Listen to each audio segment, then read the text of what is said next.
Hello students, বৈরাগ্য শিক্ষানিকেতন YouTube চ্যানেলে তোমাদের স্বাগত। আজকের ভিডিওতে আমি ক্লাস 9 বা নবম শ্রেণীর সাহিত্য সম্ভার গ্রন্থের ঈশ্বর কবিতাটি সম্বন্ধে আলোচনা করছি। ঈশ্বর কবিতাটি রচনা করেছেন বিদ্রোহী কবি কাজী নজরুল ইসলাম। যেসব ছাত্রছাত্রী নবম শ্রেণীতে পড়ছো এবং বাংলা সাহিত্যের অনুরাগী পাঠকগণ এই কবিতা থেকে ঈশ্বর কবিতার সারমর্ম, প্রচলিত ধর্ম এবং ধর্মীয় কুসংস্কার বা সংস্কার সম্পর্কে নজরুল ইসলামের ভাবনা এই ভিডিও থেকে সুন্দরভাবে বুঝতে পারবে।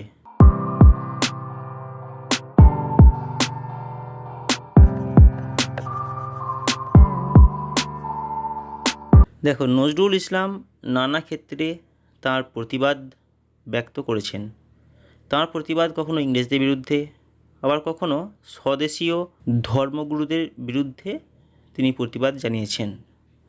আমাদের যে ধর্মভাবনা, ধর্ম সম্বন্ধে যে গোঁড়ামি, ধর্মীয় সংস্কার, তা আমাদের সমাজে কেবল বিভেদ সৃষ্টি করে। মানুষকে বোকা বানানোর একটি উত্তম পন্থা হলো ধর্মীয় সংস্কার। এই ধর্মীয় সংস্কারের মধ্য দিয়ে সমাজের সমাজপতিরা বা ধর্মীয় গুরুরা মানুষকে বোকা প্রতিপন্ন করেন এবং মানুষকে বিভিন্ন পাকিচক্রে বেঁধে মানুষকে শোষণ করেন। ঈশ্বর কবিতায় নজরুল ঈশ্বরকে পেতে হলে, ঈশ্বরের কাছাকাছি পৌঁছাতে হলে যে কোনো সংস্কারের প্রয়োজন হয় না। ঈশ্বরকে ডাকার জন্য কোনো ধর্মগুরুর প্রয়োজন হয় না, সরাসরি ঈশ্বরকে ডাকা যায়, ঈশ্বরের কাছে পৌঁছানো যায়। ঈশ্বর আমাদের পিতা স্বরূপ, সেই পিতার কাছে পৌঁছানোর জন্য কোনো মাধ্যম বা কোনো ধর্মগুরুর প্রয়োজন হয় না, সে কথাই বোঝাতে চেয়েছেন। কবিতার প্রথমে আছে, কে তুমি খুঁজিছ জগদীশে ভাই আকাশ পাতাল জুড়ে। কবি বলছেন, কে তুমি খুঁজিছ জগদীশে। জগদীশ মানে ঈশ্বর, জগতের ঈশ্বর, তিনিই জগদীশ। কে তুমি খুঁজিছ জগদীশে ভাই আকাশ পাতাল জুড়ে। বলছে যে ঈশ্বরকে তোমরা আকাশ পাতাল জুড়ে কোথায় খুঁজছ? কে আছো তোমরা যে ঈশ্বরকে খুঁজে বেড়াচ্ছ সর্বত্র? কে তুমি ফিরিছ বনে জঙ্গলে, কে তুমি পাহাড় চূড়ে। আর তোমাদের মধ্যে অনেকেই ঈশ্বরকে খুঁজে বেড়াচ্ছ বনে জঙ্গলে পাহাড়ের চূড়ায়, অর্থাৎ ঈশ্বরকে আমরা সর্বত্র অনুসন্ধান করছি, ঈশ্বরকে খুঁজে বেড়াচ্ছি। ঠিক তার পরের লাইনে বলছেন, হায় ঋষি দরবেশ, বুকের মানিকে বুকে ধরে তুমি খোঁজো তারে দেশ দেশ। বলছেন ঈশ্বর আমাদের মনের মধ্যেই রয়েছেন, আমাদের অন্তরের মধ্যে, আমাদের চিত্তের মধ্যে ঈশ্বরের অবস্থান। অথচ আমরা মনের মধ্যে ঈশ্বরকে অনুসন্ধান না করে পাহাড়ের চূড়ায়, আকাশ পাতাল জুড়ে, বনে জঙ্গলে সর্বত্র খুঁজে বেড়াচ্ছি।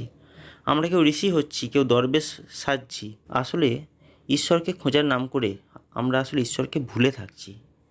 ঈশ্বরকে খুঁজতে হলে মনের মধ্যেই তার অনুসন্ধান করতে হবে। ঈশ্বরের বাস আমাদের মনের মধ্যে। বিভিন্ন দেশে তাকে খুঁজে বেড়াচ্ছ, কিন্তু কোথাও ঈশ্বরকে পাচ্ছ না, পাবে না তো। ঈশ্বর তো আমাদের মনের মধ্যে রয়েছে, আমাদের বুকের মধ্যে রয়েছে। সৃষ্টি রয়েছে তোমা পানে চেয়ে, তুমি আছো চোখ বুজে। সৃষ্টি, ঈশ্বরের এই অসীম কৃপা, ঈশ্বরের এই সৃষ্টি আমাদের দিকে তাকিয়ে রয়েছে, আমাদের জন্য উন্মুখ হয়ে রয়েছে, কিন্তু আমরা চোখ বন্ধ করে আছি। ঈশ্বরের এই সুন্দর সৃষ্টিকে আমরা দেখতে পাই না, কেননা আমরা চোখ বন্ধ করে আছি। চোখ বন্ধ করে আছি বলেই এই সুন্দর পৃথিবী, এই সুন্দর প্রকৃতি, সুন্দর মানব জীবন, একে আমরা দেখতে পাই না, আমরা চোখ বন্ধ করে আছি। স্রষ্টারে খোঁজো আপনারে তুমি, আপনি ফিরিছ খুঁজে। বলছেন তুমি স্রষ্টাকে খুঁজছ। হায় ঋষি, হায় দরবেশ, তোমরা ঈশ্বরকে পাওয়ার জন্য দেশে বনে জঙ্গলে পাহাড়ের চূড়ায় খুঁজে বেড়াচ্ছ, কিন্তু তুমি তো নিজেকেই খুঁজছ। তোমার নিজের মধ্যেই ঈশ্বরের বাস। প্রতিটি মানুষের মধ্যে ঈশ্বর অবস্থান করছেন, আমাদের মনের মধ্যে, আমাদের শরীরের মধ্যে ঈশ্বর রয়েছেন, অর্থাৎ প্রত্যেক মানুষের মধ্যে ঈশ্বর রয়েছেন। তা আমরা যখন তাকে খুঁজে বেড়াচ্ছি, আমরা আসলে নিজেকেই খুঁজছি, আমরা নিজেকেই চিনতে পারছি না। ইচ্ছা অন্ধ, আঁখি খোলো, দেখো দর্পণে নিজ কায়া। এই ঋষি দরবেশ অর্থাৎ ঈশ্বরের সাধকগণকে কবি কী বলছেন? ইচ্ছা অন্ধ, অর্থাৎ ইচ্ছা করে এরা অন্ধ সেজে আছে। যদি ঈশ্বরকে পেতে চাইতো তাহলে ঈশ্বরকে বিভিন্ন স্থানে, বিভিন্ন দেশে, পাহাড় চূড়ায় বা বনে জঙ্গলে খুঁজতো না, তারা নিজের মধ্যেই ঈশ্বরকে অনুভব করতে পারত। কিন্তু তারা ইচ্ছা করে তারা অন্ধ সেজে আছে। তাই বলছেন আঁখি খোলো, চোখ খোলো এবং দর্পণে নিজের ছায়া এবং নিজের কায়াকে দেখো। অর্থাৎ আয়নাতে নিজেকে দেখো, তাহলেই ঈশ্বরকে দেখতে পাবে। দেখিবে তোমারই সব অবয়বে পড়েছে তাহার ছায়া। তোমার সারা শরীরের মধ্যে, দর্পণের মধ্যে যে ছবি ফুটে উঠবে, দর্পণে প্রতিবিম্বিত সেই চিত্রের মধ্যে, সেই ছবির মধ্যে তুমি নিজেকে দেখতে পাবে এবং দেখতে পাবে যে তোমার সব অবয়বে, অর্থাৎ তোমার সমস্ত শরীরের মধ্যে তার ছায়া পড়েছে, ঈশ্বরের ছায়া পড়েছে। আসলে ঈশ্বর তো আমাদেরকে সৃষ্টি করেছেন, তার সৃষ্টির মধ্যেই স্রষ্টার প্রকাশ ঘটে, সৃষ্টির মধ্যেই স্রষ্টাকে চিনতে পারা যায়।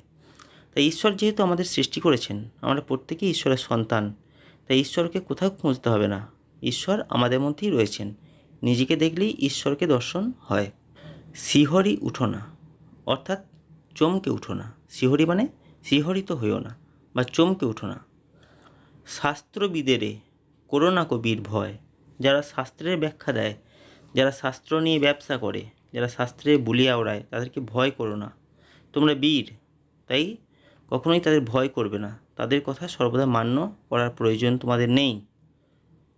তাহারা খোদার খোদ প্রাইভেট সেক্রেটারি তো নয়। কি বলছেন? ঈশ্বরের সেক্রেটারি তো নয় যারা শাস্ত্র নিয়ে ব্যবসা করে, যারা শাস্ত্র নিয়ে বিভিন্ন বুলি বলে, যারা শাস্ত্রের প্রবচন দেয়, তারা কেউ ঈশ্বরের প্রাইভেট সেক্রেটারি নয়।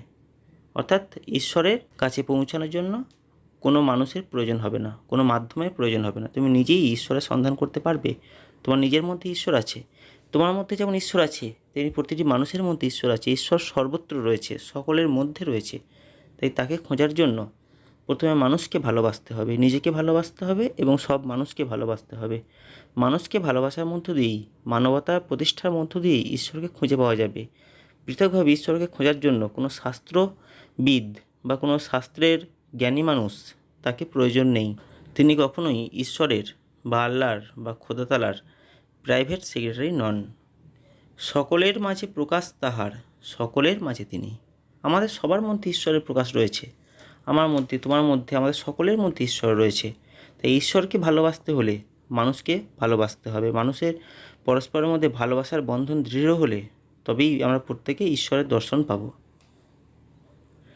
আমারে দেখিয়া আমার অদেখা জন্মদাতারে চিনি। আমি ঈশ্বরকে কীভাবে দেখব? আমি নিজেকে দেখেই চিনব। আমার জন্মদাতা ঈশ্বর আমাকে তার মতো করে, তার প্রতিরূপ করেই সৃষ্টি করেছেন।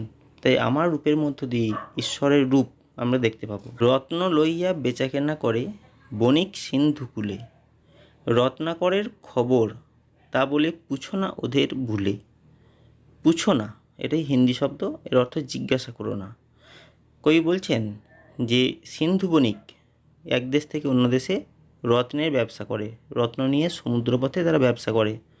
কিন্তু রত্নাকরের খবর, অর্থাৎ সমুদ্রের খবর, সমুদ্রের তলার খবর তাদেরকে জিজ্ঞাসা করো না, তারা কিছুমাত্র জানে না।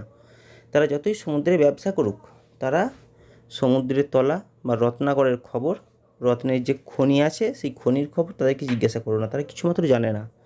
অর্থাৎ যারা ধর্ম নিয়ে ব্যবসা করে, যারা ধর্ম নিয়ে বিভিন্ন প্রবচন দেয়, ধর্ম নিয়ে সমাজকে শান্ত রাখতে চায়, সেই সব শাস্ত্রকারেরা তারা ঈশ্বরের কথা কিছুই জানে না। তাদেরকে ঈশ্বরের কথা জিজ্ঞাসা করে কোনো লাভ নেই, বরং ঈশ্বরকে খোঁজো মানুষের মধ্যে, নিজের মধ্যে, সকলের মধ্যে। উহারা রত্ন বেনে, রত্ন চিনিয়া মনে করে ওরা রত্নাকরেরও চেনে। কি বলছেন?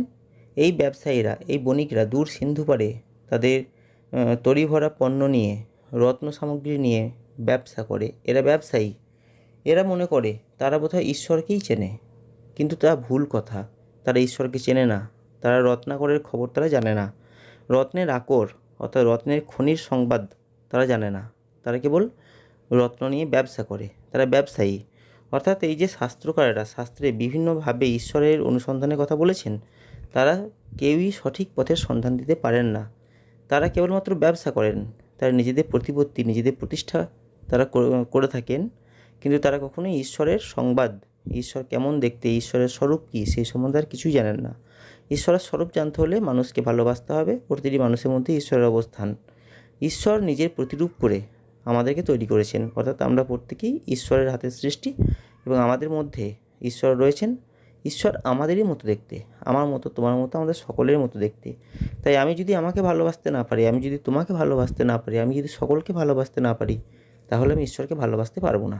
ডুবে নাই তারা অতল গভীর রত্ন সিন্ধু তলে, শাস্ত্র না ঘেঁটে ডুব দাও সখা সত্য সিন্ধু জলে।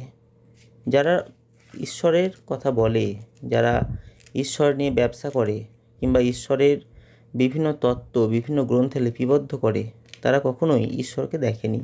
তারা ঈশ্বরের স্বরূপ, ঈশ্বরের মহিমা, ঈশ্বরের তত্ত্ব কিছুমাত্র জানে না।